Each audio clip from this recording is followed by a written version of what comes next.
नमस्कार दोस्तों, स्वागत है आपका अपने यूट्यूब चैनल ISPCS अकेडमी में। और पॉलिटी वाली जो मैगज़ीन है उसमें आपके जो थोड़े से चैप्टर बचे हुए हैं, तो आज एक चैप्टर मैं आपका और देख लेता हूं। सबसे पहले तो बात कर लेते हैं हम लोग क्या क्या चीज़ें कवर कर चुके हैं। तो आपका जो पहला था संविधान से जुड़े हुए मुद्दे, इसको हम लोग कवर कर चुके हैं। आपका दूसरा था जो संसद, राज्य, विधानमंडल, स्थानीय सरकार की कार्यप्रणाली को लेकर, ये भी हम लोग डिस्कस कर चुके हैं। तीसरा आपका था केंद्र राज्य संबंध, इसको भी हम लोग देख चुके थे। चौथा न्यायपालिका, इसके भी हम लोग सब टॉपिक्स सारे देख चुके थे। पांचवा आपका था इलेक्शन, इसको भी हम लोग कवर कर चुके थे पिछले वीडियो में। और आज हम लोग जो देखने वाले हैं, आज का हमारा जो टॉपिक होने वाला है वो होने वाला है आपका, आज का टॉपिक देखिए आपका जो है वो है महत्वपूर्ण विधान या फिर विधेयक जो पूरी साल मतलब कि अप्रैल से लेकर 2020 अप्रैल से लेकर दिसंबर 2022 तक जो है आपके जितने भी महत्वपूर्ण बिल्स आए हैं संसद में, तो उनको आज हम चर्चा करेंगे। जैसे कि बहुराज्य सहकारी समिति को लेकर विदेशी योगदान विनिमय अधिनियम, मॉडल टेनेंसी एक्ट, दंड प्रक्रिया शिनाख्त नियम, मध्यस्थता विधेयक, प्रेस एवं पत्रिका पंजीकरण विधेयक या फिर अन्य महत्वपूर्ण जो भी सुर्खियाँ होंगी, तो इनको आज हम लोग अपने इस वीडियो के माध्यम से कवर करेंगे। बाकी फिर आपके रह जाएंगे एक 7 और एक 8, 2 चैप्टर और रह जाएंगे। 2 वीडियो में मुझे और लगेंगे इनको कवर करवाने में। तो चलिए आज हम लोग बढ़ते हैं अपने जो हमारा है महत्वपूर्ण विधान एवं विधेयक की तरफ। विधेयकों में जो हमारा महत्वपूर्ण विधान या फिर विधेयक आपके इम्पोर्टेंट जो लेजिस्लेचर बिल्स हैं, तो उनमें सबसे पहले जो हम देखने वाले हैं वो है बहुराज्य सहकारी समिति संशोधन अधिनियम 2022, यानी कि multi state cooperative societies amendment bills 2022। ये देखते हैं क्यों चर्चा में रहा है। सबसे पहले हम लोग देखेंगे कि देखिए यहाँ पे होता क्या है कि दो पार्ट होते हैं आपके, एक करंट का, एक स्टैटिक का तो हम लोग बार बार पढ़ते रहते हैं। और क्या चेंजेस हुए हैं, तो आप लोगों को इतना फोकस करना चाहिए कि चेंजेस क्या हुए, पहले क्या चीज़ें थी वो तो आप लोग पढ़ते ही रेगुलर बेसिस पे। अभी हाल में चेंजेस क्या चीज़ हो चुकी है, तो वो आपसे डायरेक्ट ही स्टेटमेंट पूछ लेता है। तो सबसे पहले तो बात करेंगे कि ये सुर्खियों में क्यों रहा है। तो हाल ही में हुआ क्या है कि लोकसभा ने जो है बहुराज्य सहकारी समिति संशोधन विधेयक 2022 को संसद की एक संयुक्त समिति के पास भेजा है। कहाँ पे भेजा है? संयुक्त समिति के पास में देखिए भेज दिया गया। अभी डेवलपमेंट नहीं हुई है। अब ये समिति उस पर रिसर्च करेगी, वो कई चीज़ों को देखेगी, उसके बाद में ये अपनी रिपोर्ट देगी संसद के, लोकसभा को देगी अपनी रिपोर्ट की जो है इसने क्या चीज़ें देखी हैं। उसके बाद में जो है लोकसभा डिसाइड करेगी कि आगे का प्रोसेस क्या करना है। तो ये बस इतना ही हमारे करंट अफेयर की दृष्टि से देखा जाए तो बस इतना ही हमारा काम हो गया। लेकिन फिर भी हम थोड़ा सा अन्य संबंधित तथ्यों को भी देख लेते हैं। तो यह विधेयक बहुराज्य सहकारी समिति अधिनियम 2002 में संशोधन, तो पहले कौन सा ये संशोधन किस में करेगा, तो जो 2002 का अधिनियम था उसमें ये संशोधन करेगा अगर आगे होता है तो यह संशोधन जो है 97वां संविधान संशोधन अधिनियम 2011 को ध्यान रखकर किया जा रहा है। और इसमें हुआ क्या था, तो 97वें संविधान संशोधन के अंतर्गत एक नया भाग आपका 9B जोड़ा गया था। इस विधेयक का उद्देश्य जो है सहकारी समितियों में पारदर्शिता व उत्तरदायित्व को बढ़ाना है, ईज ऑफ डूइंग बिजनेस में सुधार करना और बेहतर वित्तीय अनुशासन को प्रोत्साहन करना, ये उसके मोटिव दिए हुए हैं। और थोड़ी सी इसमें और अगर हम बात करें तो सहकारी निर्वाचन प्राधिकरण की, तो देखिए ये तो सब आपके स्टेटिंग का पोर्शन है, आप लोग पढ़ते ही रहते हैं। हमारे लिए जो यहाँ पे मेन चीज़ है थोड़ा सा सहकारिता के बारे में, वैसे आप लोग जानते ही होंगे लेकिन हाँ हो सकता है कुछ स्टूडेंट ना जानते हो, तो उनके लिए ये इम्पोर्टेंट हो जाता है कि सहकारिता क्या चीज़ होती है। तो सहकारी समिति जो होती हैं वो समान आवश्यकता वाले व्यक्तियों का स्वैच्छिक संगठन होती है। जैसे कई लोगों का समूह मिल गया, तो जैसे कि छोटे किसान हैं आपके, छोटे किसान हैं जिनके पास में कम ज़मीन है, तो वो क्या करते हैं, ऐसे कई किसान मिलके अपनी ज़मीनों को इकट्ठा करेंगे और साथ में ही काम करेंगे, तो और उसका जो लाभ होगा वो रेशियो के हिसाब से बांट लेंगे। तो इसी को एक एग्जाम्पल के तौर पे आप देख सकते हो कि ये काम जो है सहकारिता के अंतर्गत आता है। समिति में शामिल लोग साझा आर्थिक हितों की प्राप्ति के लिए एक साथ कार्य करते हैं और इसका उद्देश्य जो होता है समाज के गरीब वर्गों के हितों पर ध्यान केंद्रित करते हुए अपने सदस्यों को सहायता प्रदान करना होता है। और जो सहकारिता होती है वो राज्य सूची का विषय होता है। तो ये भी आप लोग पॉइंट याद रखिएगा। अगर सहकारिता की बात करें तो महाराष्ट्र में जो है सहकारी जो कंपनियां मान लीजिए या फिर संगठन आप कुछ जो भी कह लीजिए, तो इनकी सबसे ज़्यादा संख्या कहाँ पर है? महाराष्ट्र में मिलेगी आपको 567। इसके बाद में यूपी का नंबर आता है 147। उसके बाद में आएगा दिल्ली में 133 का जो है स्थान आता है। विश्व की 300 सबसे बड़ी सहकारी समितियों में भारत की 3 समितियां, जैसे कि अमूल आप देख सकते हैं, तो एक सहकारिता कंपनी का एग्जाम्पल बढ़िया है। इफ़को हो गया आपका, क्रमको, ये तो आपका अमूल दूध हो गया, इफ़को और क्रमको ये तो है आपका उर्वरक से संबंधित है। तो यहाँ पे देख सकते हैं कि ये वाला डायग्राम आपके लिए देख लीजिए कि मेंस के पॉइंट ऑफ व्यू से भी कवर हो सकता है। इसमें क्वेश्चन आप इसको कहीं पे भी ऐड कर सकते हैं। भारत में संचालित सहकारी समितियों के प्रकार देख सकते हैं किस किस तरीके से वो गठित होती है। तो जो भी गठित होती हैं तो उनके एग्जाम्पल यहाँ पे दिए। सहकारी ऋण समितियाँ, वे जो है सदस्यों से जमा राशि स्वीकार करते हैं और उचित दरों पर ऋण प्रदान करते हैं। तो अपना ही पैसा इकट्ठा करके और अपने ही लोगों को जो है बांट भी देते हैं जिनको ऋण चाहिए होता है कम ब्याज पे। उत्पादक सहकारी समितियां होती हैं, वे लघु स्तर के उत्पादकों के हितों की रक्षा करती हैं। उपभोक्ता सहकारी समितियां होती हैं, ये उचित कीमतों पर। देखिए इसी तरीके से आपकी एग्जाम्पल के तौर पे देख सकते हैं, ज़्यादा इसमें डिटेल में जाने की ज़रूरत है नहीं। सहकारी कृषि समितियां होती हैं, आवास सहकारी समितियां हो गई, विपणन सहकारी समितियां, ये इसके एग्जाम्पल के तौर पर आप इसको ले सकते हैं। तो ये था आपका पहला विल। दूसरा जो हमारा विल है वो है विदेशी योगदान विनियमन अधिनियम, यानी कि foreign contribution regulation act, FCRA जिसको बोलते हैं। तो सबसे पहले बात करेंगे हम लोग कि चर्चा में क्या है, डेवलपमेंट क्या हुई है। तो हाल ही में केंद्र सरकार ने नागरिकों पर FCRA के अनुपालन संबंधी बोझ को कम करने के लिए विदेशी योगदान विनिमय संशोधन अधिनियम 2022 अधिसूचित किया है।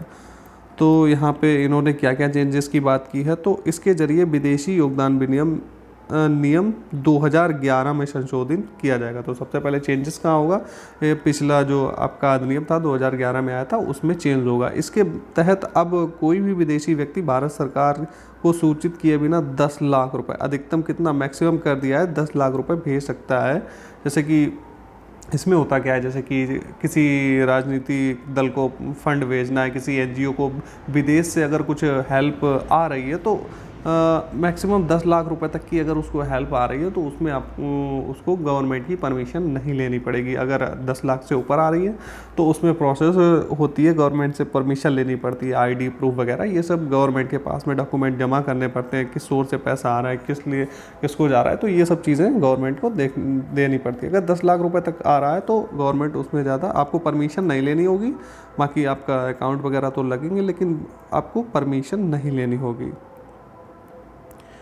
तो अब हुआ क्या था, देखिए पहले यहाँ पे बात की जाए तो पहले क्या था कि इस पर रोक लगी थी कि जैसे कि राजनीतिक दल हो गया, विधायिका के सदस्य, चुनावों में उम्मीदवार, सरकारी कर्मचारी, न्यायाधीश, पत्रकार, मीडिया हाउस, इनको जो है ये बाहर से विदेशी योगदान नहीं ले सकते थे। तो इन सब चीज़ों पे रोक हटाने के लिए ये एक्ट लाया गया है। आगे हम लोग बात करेंगे तो इसमें तो देखिए बस इतना ही हमारा करेंट अफेयर का पोर्शन था। बाकी का तो ये डायग्राम तो हम लोग ऊपर निपटा ही चुके हैं। चलिए फिर यहाँ पे देखते हैं कुछ। हाँ, अगर आप इसको देखना चाहें तो इस डायग्राम को भी हम लोग देख सकते हैं कि गैर सरकारी संगठन से संबंधित कानूनी और संवैधानिक प्रावधान कहाँ पे है। तो 7वीं अनुसूची जो है आपका, इसके तहत संबंधी सूची में जो है धर्मास्थ व चैरिटेबल संस्थानों और धार्मिक संस्थानों का उल्लेख किया हुआ है। अनुच्छेद 19(1) का C जो है यह संघ बनाने की अधिकार की अनुमति देता है। और विदेशी अंशदान विनिमय अधिनियम जो है, यह अधिनियम भारत में गैर सरकारी संगठनों को मिलने वाले विदेशी अंशदान को नियंत्रित करता है। तो इसके जो ये एक्ट जो संशोधित होगा तो इसका मेन जो उद्देश्य होता है कि गैर सरकारी संगठनों को मिलने वाले विदेशी अंशदान को नियंत्रित करने को लेकर ये लाया जाता है। तो मेन आपका पॉइंट तो जो है वो यही निकल के आता है। अगला देखते हैं हमारा जो एक्ट है, बस यहाँ पे इतना ही आपके एग्ज़ाम पॉइंट ऑफ व्यू से इम्पॉर्टेंट था। अगला जो हमारा है वो है मॉडल टेनेंसी एक्ट 2021। तो सबसे पहले तो बात करेंगे कि सुर्खियों में क्यों रहा है। तो हाल ही में क्या हुआ है कि 4 राज्यों, कौन कौन से, आंध्र प्रदेश, तमिलनाडु, उत्तर प्रदेश और असम ने जो है अपने किराएदारी कानूनों को संशोधित किया है। ये संशोधन इन राज्यों के कानून को मॉडल टेनेंसी एक्ट के अनुरूप बनाने के लिए किए गए हैं। तो देखते हैं कि इसमें क्या क्या हुआ है। तो मॉडल टेनेंसी एक्ट 2021 के बारे में देखते हैं। तो आवास और शहरी कार्य मंत्रालय ने जो है MTA 2021 को मंजूरी दे दी है। इस अधिनियम का उद्देश्य सभी राज्यों और केंद्र शासित प्रदेशों में किसी परिसंपत्ति को किराए पर लेने की प्रक्रिया को सरल और कारगर बनाना है, और साथ ही इसका उद्देश्य जो है वो रियल एस्टेट क्षेत्र में किराया अर्थव्यवस्था को सहयोग प्रदान करना है। तो इसमें कहीं ना कहीं जो भूमि स्वामी है तो उनको कहीं ना कहीं इसमें रिलीफ मिलेगा, किस तरीके से वो भी हम लोग देखेंगे।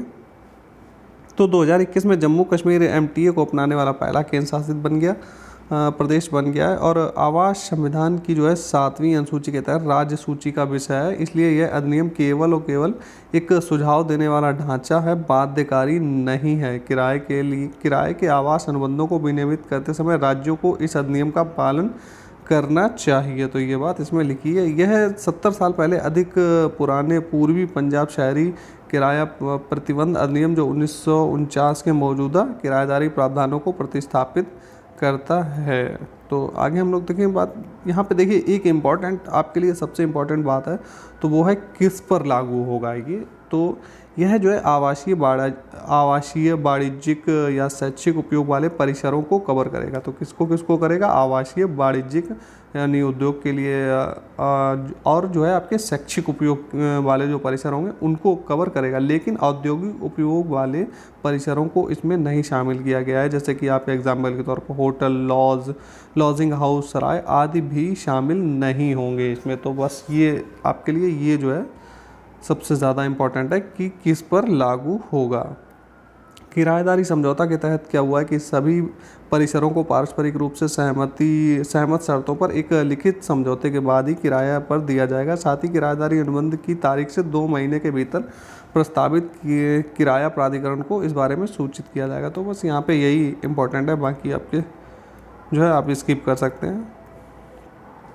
अगला जो हमारा बिल है वो किस चक्कर में देखते हैं कि दंड प्रक्रिया शिनाख्त नियम 2022, क्रिमिनल प्रोसीजर आइडेंटिफिकेशन रूल 2022 जो है। सबसे पहले तो वही कि सुर्खियों में क्यों है, क्या चेंजेस हुए हैं, मेन करंट अफेयर का पोर्शन हम लोग सबसे पहले देखते हैं। तो हाल ही में गृह मंत्रालय ने, मिनिस्ट्री ऑफ होम अफेयर्स ने दंड प्रक्रिया शिनाख्त अधिनियम यानी कि CPA जिसको बोल सकते हैं शॉर्ट फॉर्म में 2022 को शासित करने वाले दंड प्रक्रिया शिनाख्त नियम 2022 को अधिसूचित किया है। तो सबसे पहले इसके बारे में जान लेते हैं ये है क्या।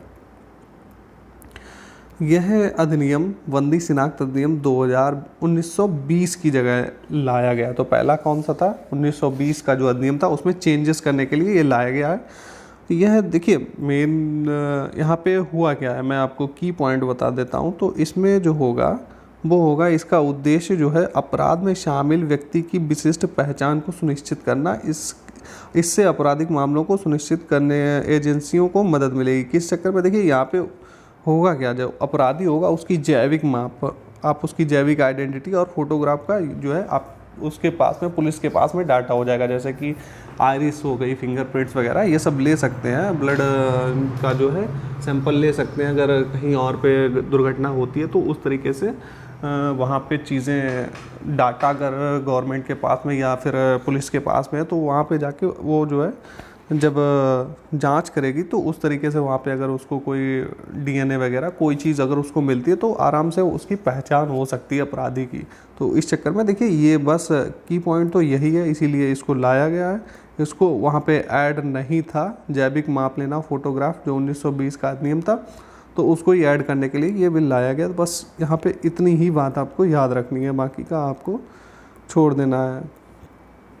देखिए अगर कोई मेजर चेंजेस होगा तो मैं उसको पूरा ही कवर करवा दूंगा, ऐसा नहीं है कि मैं छोड़ रहा हूँ। तो इसका मतलब ये है कि वो कहीं ना कहीं आपके लिए उतना ज़्यादा हेल्पफुल रहेगा नहीं। आपका एग्ज़ाम भी जल्दी है, तो क्योंकि ये चीज़ें आप पूरी साल पढ़ते हो, अभी तो बस आप यहाँ पे रिवीजन कर सकते हो। और मैं आपको की पॉइंट्स बता दे रहा हूँ कि जो आपके वही की पॉइंट्स ही आपको जो है हेल्पफुल होंगे, और ज़्यादा कुछ आपको याद भी नहीं रहेगा। ये विश्वास मानिए, मेरा खुद का भी एक्सपीरियंस है। वहाँ पे आप इतना पूरा पढ़ने के बाद में वो आप याद भी नहीं कर पाओगे। की पॉइंट अगर आपको याद है तो उससे मिलता जुलता स्टेटमेंट जब आपको मिलेगा तो उसको आप सही कर लोगे। अगला आपका है जो बिल है वो है मध्यस्थता विधेयक 2021, मीडिएशन बिल्स जो 2021 है।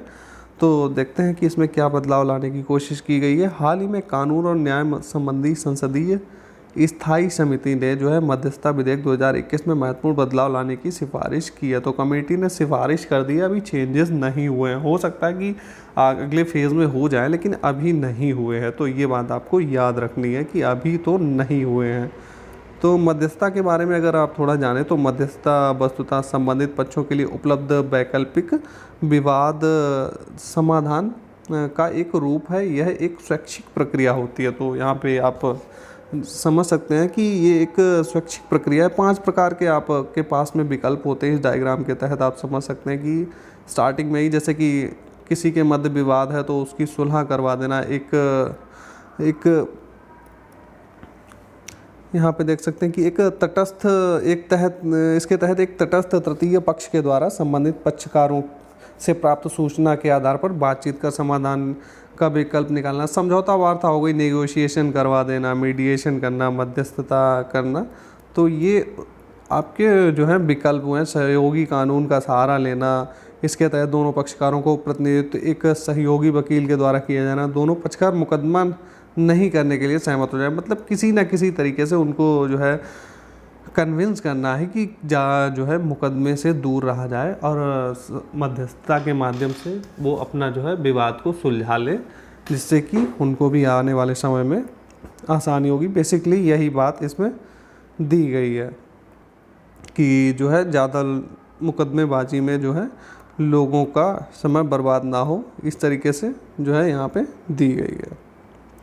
यहाँ पे आपको एक चीज़ देखनी है, यहाँ पे ये वाला पॉइंट आपको देखना है कि संबंधित नई दिल्ली अंतर्राष्ट्रीय मध्यस्थता केंद्रम संशोधन अधिनियम 2022 जो है। तो अब क्या हुआ है कि इस अधिनियम ने जो है नई दिल्ली अंतर्राष्ट्रीय मध्यस्थता केंद्र अधिनियम 2019 में संशोधन किया है। संशोधन के द्वारा नई दिल्ली अंतर्राष्ट्रीय मध्यस्थता केंद्र का नाम बदलकर अब क्या हो गया है, भारत अंतर्राष्ट्रीय मध्यस्थता केंद्र कर दिया गया है। तो ये नाम भी चेंज हुआ है, तो ये भी आप लोग याद रख सकते हैं नाम। और बाकी की तो सिफारिश की है, आगे देखते हैं कि इसमें क्या चेंजेस होंगे, फिर हम लोग जो भी डेवलपमेंट होगी उसको आगे कवर करेंगे।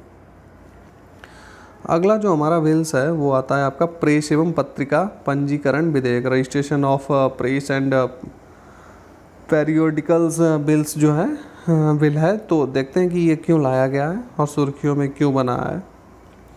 तो इसमें हुआ क्या है कि हाल ही में सरकार ने press and registration of book act 1867 में संशोधन के उद्देश्य से एक विधेयक प्रस्तुत करने का निर्णय लिया है। तो निर्णय लिया है तो क्यों लिया है, देखिए यहाँ पे आपको वही है कि पॉइंट आपको याद रखने हैं।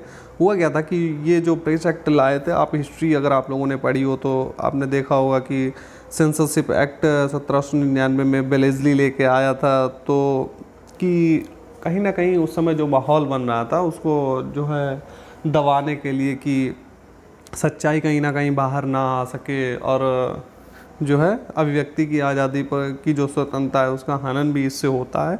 और आगे देखेंगे 1818 में लॉर्ड हेस्टिंग ने इसको वापस ले लिया था। फिर लाइसेंसिंग विनियमन अध्यादेश 1823 अधिनियमित हुआ था। उसके बाद में आपको आया था प्रेस एक्ट 1835। फिर 1857 के लाइसेंसिंग अधिनियम के तहत समाचार पत्रों, मुद्रित सामग्री और इसको अधीन लाया गया था। तो समय समय पर इसमें ऐड होता रहता है। तो अभी क्या ऐड होने की बात हुई है, हम लोगों का फोकस वहाँ पे होना चाहिए। तो यहाँ पे जो है उद्देश्य, हाँ हमारा उद्देश्य क्या है, ये आपके लिए की पॉइंट है। उद्देश्य क्या है, तो इसका उद्देश्य जो है वो डिजिटल मीडिया, जो आपकी सोशल मीडिया तो नहीं, डिजिटल मीडिया को सूचना और प्रसारण मंत्रालय के दायरे में लाना। देखिए पूरा क्रक्स आपका यहीं पे इस लाइन पे ही दिया हुआ है कि ये जो है किस लिए लाया जा रहा है, कि डिजिटल मीडिया को सूचना और प्रसारण मंत्रालय के दायरे में लाने के लिए, और जो है पिछले कानून के औपनिवेशिक चरित्र को समाप्त करना भी जो है इसका उद्देश्य है। तो बस यहाँ पे यही लाइन आपको याद रखनी है। बाकी अभी डेवलपमेंट जो होगी वो हम लोग देख लेंगे। अभी तो डेवलपमेंट कोई मेजर चेंजेस इसमें हुआ नहीं है। लास्ट जो हमारा इसमें बचता है जो सब टॉपिक, वो है अन्य महत्वपूर्ण सुर्खियाँ, अदर इम्पोर्टेंट न्यूज़। तो एक एक करके हम लोग देख लेते हैं कि इसमें कुछ अगर काम का है तो उस पर भी हम लोग चर्चा कर लेते हैं। तो पहला है कि संविधान अनुसूचित जाति और अनुसूचित जनजाति आदेश संशोधन विधेयक 2022। तो देखते हैं ये चर्चा में क्यों है। तो हाल ही में राज्यसभा ने संविधान अनुसूचित जाति और अनुसूचित जनजाति आदेश संशोधन विधेयक 2022 को पारित किया है, अभी पारित हुआ है। तो इसमें होना क्या है, बेसिकली इसमें चेंजेस क्या हैं, तो वो आप लोगों को याद रखने हैं। इससे जो है झारखंड के भोक्ता समुदाय को अनुसूचित जाति की सूची से बाहर कर और उन्हें अनुसूचित जनजाति में शामिल करने के लिए पारित किया गया था। तो ये बात आप लोगों को याद रखनी है। आपके संविधान के अनुच्छेद 341, 342 में राष्ट्रपति को यह शक्ति दी गई है कि वह किसी राज्य संघ शासित प्रदेश के संबंध में अनुसूचित जातियों जनजातियों का निर्धारण करे।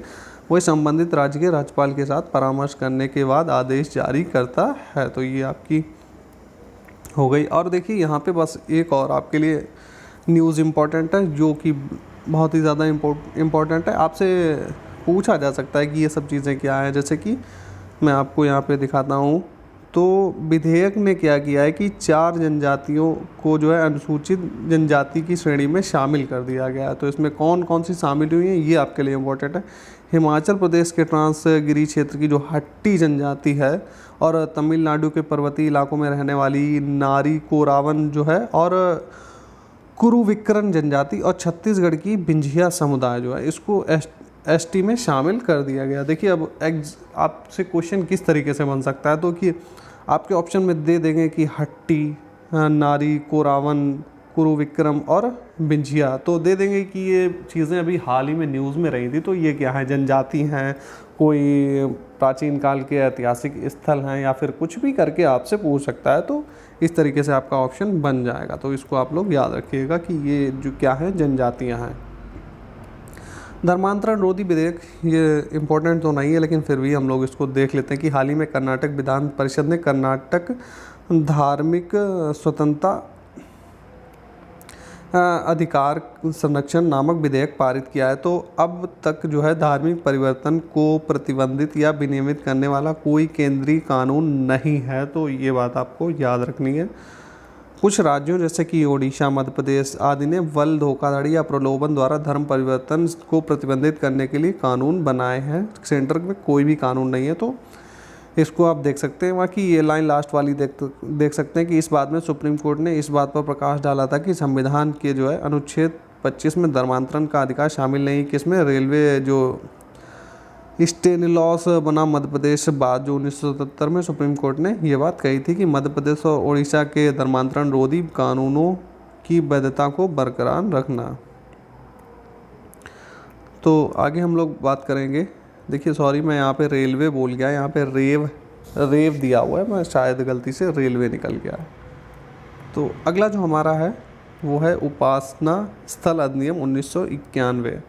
तो इसको देख लेते हैं। वैसे कोई खास है नहीं इसमें। सुप्रीम कोर्ट ने जैन समुदाय के एक उप संप्रदाय के द्वारा संविधान के अनुच्छेद 32 के तहत दायर एक याचिका को खारिज कर दिया है। तो कोई चेंजेस तो हो ही नहीं है, बस खारिज हो गई है। तो बस ये हमारे लिए रिलेवेंट नहीं रह जा सकती, क्योंकि अगर कोई डेवलपमेंट होती तो हम लोग इसको कवर कर लेते हैं। संविधान का देखिए, हाँ ये आप लोगों को देखिए या तो ये भी नहीं है आपके जो 124वां संविधान संशोधन हो अधिनियम आया था 2019 में, उसमें क्या हुआ है। देखिए अभी तक हुआ क्या था कि जो आपके 2 आंग्ल भारतीय जो होते हैं उनको लोकसभा में मनोनीत किया जाता है, और एक को जो है विधानसभा में राज्यों की। तो इसमें क्या है कि इनकी जो आरक्षण की जो थी सीट वो ख़त्म कर दी गई, इनका आरक्षण एक तरीके से ख़त्म कर दिया गया। तो इसी को लेकर चुनौती देने वाली एक याचिका पर सुनवाई कर रहा है कौन, दिल्ली हाई कोर्ट। और इस संबंध में न्यायालय ने केंद्र को अपनी दलीलें दायर करने का निर्देश दिया है कि आपने जो समाप्त किया है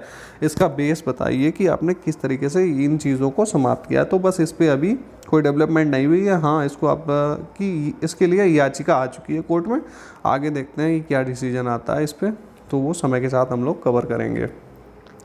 परिवार न्यायालय संशोधन विधेयक 2022, the family court amendment act 2022 को हम लोग देख लेते हैं कि लोकसभा ने जो है हिमाचल प्रदेश और नागालैंड में पहले से स्थापित परिवार न्यायालय को वैधानिक दर्जा प्रदान करने के लिए एक विधेयक पारित किया है। तो यहाँ पे विधेयक अभी पारित हुआ है, तो देखते हैं कि इसमें क्या क्या होगा। तो यह विधेयक परिवार न्यायालय अधिनियम 1984 में संशोधन करता है। इस अधिनियम में जो है परिवार और विवाह से संबंधित विवादों से निपटाने या फिर निपटने के लिए राज्यों के द्वारा परिवार न्यायालयों की स्थापना का प्रावधान किया गया है।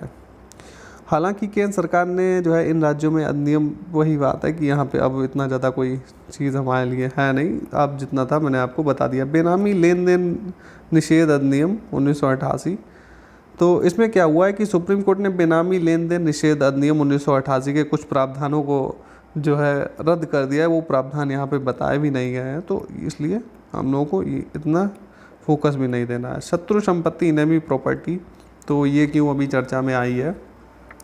सीबीआई ने कथित तौर पर प्रमुख व्यावसायिक भूमि को पट्टे पर देने के लिए शत्रु संपत्तियों का प्रबंधन करने वाले अधिकारियों के खिलाफ प्राथमिकी दर्ज की है। देखिए बेसिकली मैं आपको यहाँ पे बता दूँ सिंपल लैंग्वेज में कि जो भी पहले क्या था कि बंटवारे से पहले पहले जब पाकिस्तान का विभाजन भारत और पाकिस्तान का नहीं हुआ था, तो जब विभाजन उसके बाद में हो गया तो कुछ ऐसे लोग थे जो भारत से पाकिस्तान चले गए, तो उनकी जो संपत्ति रह गई तो उस संपत्ति को बोला जाता है शत्रु संपत्ति उसको बोला जाता है। अब हुआ क्या था कि उस संपत्ति को जो है जो प्रशासनिक अधिकारी थे तो उन्होंने पट्टे पे जो है वही ज़मीन किसी और को दे दी, जबकि वो किसान गवर्नमेंट के जो है खाते में जानी थी। और उसमें क्या हुआ है कि व्यावसायिक भूमि को पट्टे पर दे दिया गया है अधिकारियों के द्वारा, तो उन अधिकारियों के खिलाफ प्राथमिकी दर्ज की गई है। तो यहाँ पे बेसिकली इतना ही इम्पोर्टेंट दिया हुआ है। तो चलिए अब हम लोग हमारा जो नेक्स्ट टॉपिक होगा अभी, हाँ यहाँ पे अभी एक दो सब टॉपिक्स बचे हैं, चलो इसको भी हम लोग देख लेते हैं। तो अगला जो हमारा है भारतीय ध्वज संहिता 2002, इसमें चेंजेस हुए हैं। तो ये आप लोग छोटा सा टॉपिक है, थोड़ा सा नज़र में डाल लीजिए, हो सकता है कभी पूछ दे स्टेटमेंट में। हाल ही में भारतीय ध्वज संहिता में संशोधन किया गया है। इसके तहत राष्ट्रीय ध्वज को अब दिन के साथ साथ रात में भी फहराया जा सकता है। तो ये चीज़ें मालूम होनी चाहिए एग्ज़ाम पॉइंट ऑफ व्यू से, वैसे भी क्योंकि हम लोग अपने राष्ट्रीय हमारा जो ध्वज है उसके बारे में हम लोगों को जानकारी होनी चाहिए कि कब फहराया जा सकता है। तो साथ ही ध्वज को अब खुले में अथवा किसी आम नागरिक के घर पर भी फहराया जा सकता है। इससे पहले क्या था कि तिरंगे को किसी भी मौसम में केवल सूर्योदय से सूर्यास्त तक ही फहराया जा सकता था, लेकिन अब जो है हर दिन के साथ साथ रात में भी फहराया जाएगा। तो ये इसमें जो है इतना ही चेंजेस हुआ है। अगला जो हमारा है, और हाँ यही लास्ट हमारा सब टॉपिक बचता है कि यहाँ पे कह रहा है कि भारत की राष्ट्रीय भवन निर्माण संहिता 2016, नेशनल बिल्डिंग कोड इंडिया 2016, इसको देखते हैं क्यों चर्चा में रहा है।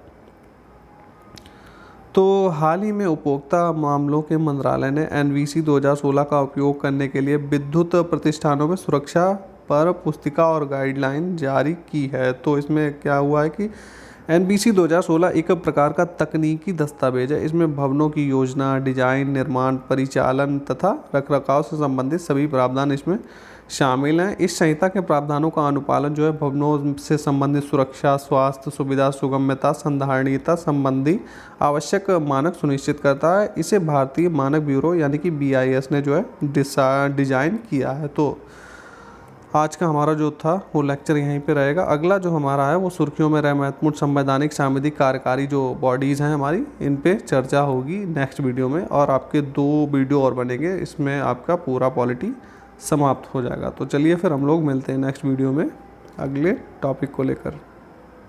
कोई आपको प्रॉब्लम है तो आप लोग कमेंट कर सकते हैं किसी चीज़ को लेकर।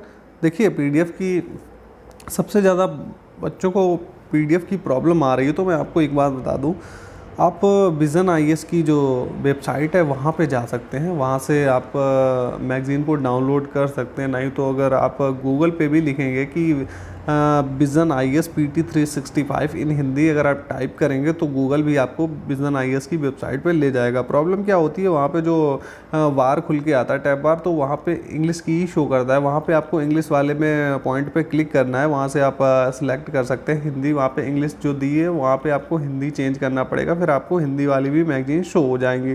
प्रॉब्लम यही है कि वहाँ पे इंग्लिश की शो होती है तो स्टूडेंट को प्रॉब्लम हो जाती है। वो समझते हैं कि यहाँ पे सिर्फ और सिर्फ इंग्लिश की आएगी, लेकिन वहाँ पर आप जो है हिंदी की भी देख सकते हैं अगर आप उसको क्लिक करके चेंज कर लेंगे। तो चलिए इतनी इन्फॉर्मेशन शायद आपके लिए हेल्पफुल हो। काफ़ी कमेंट भी आप लोग सिर्फ PDF के लिए ही कर रहे हैं, तो वहाँ पे मैं बता रहा हूँ आपको फ्री में मिल रही है।